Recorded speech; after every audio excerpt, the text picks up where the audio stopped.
Hello friend, welcome back my YouTube channel BK basic कानून। Friend, इस video में हम लोग डिस्कस करेंगे बेसिक कानून में बेसिक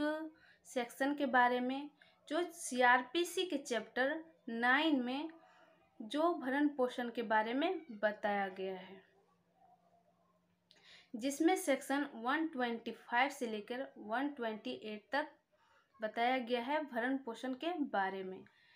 फ्रेंड, भरण पोषण कौन ले सकता है और कौन नहीं ले सकता, इस बारे में हम लोग चर्चा करेंगे। तो आइए फ्रेंड, 125 सेक्शन क्या बताता है। जो पर्याप्त साधनों वाला कोई व्यक्ति, यानी कि जो खुद सक्षम है, अपना भरण पोषण खुद कर सकता है, ऐसे से मेंटेनेंस की मांग किया जा सकता है। जिसमें क्या बताता है कि अपनी पत्नी का जो अपना भरण पोषण करने में असमक्ष है, मतलब असमर्थ है, मतलब वह अपना भरण पोषण नहीं कर सकती,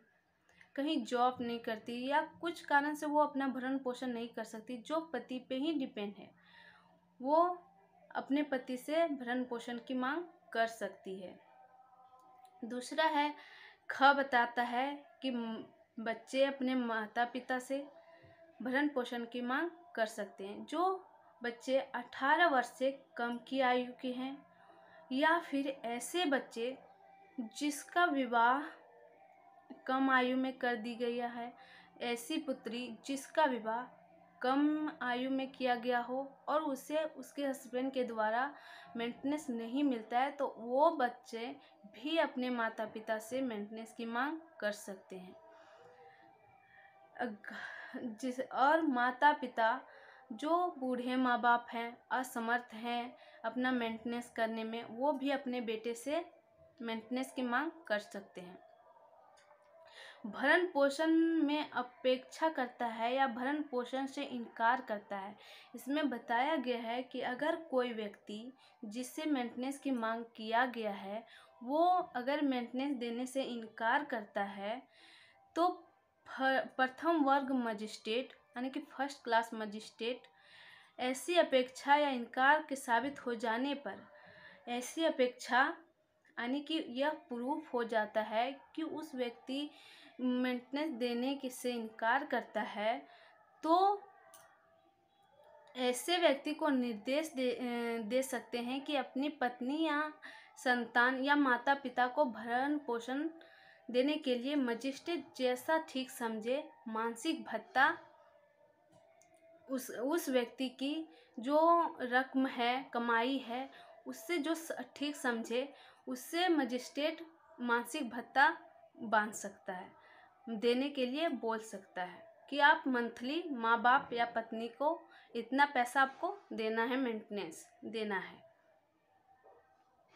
अगर ऐसा व्यक्ति मेंटेनेंस नहीं देने पर या फिर कहीं भाग जाता है या इनकार करता है,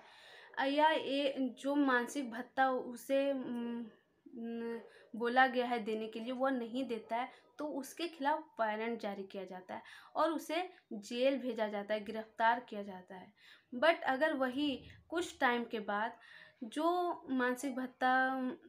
उसके खिलाफ बनाया गया है, मतलब दिया गया है कि इस मानसिक इतना तुमको देना है मानसिक महीने की महीने, अगर वह कुछ टाइम के बाद दे देता है अपना पैसा, जो महीने की महीने जो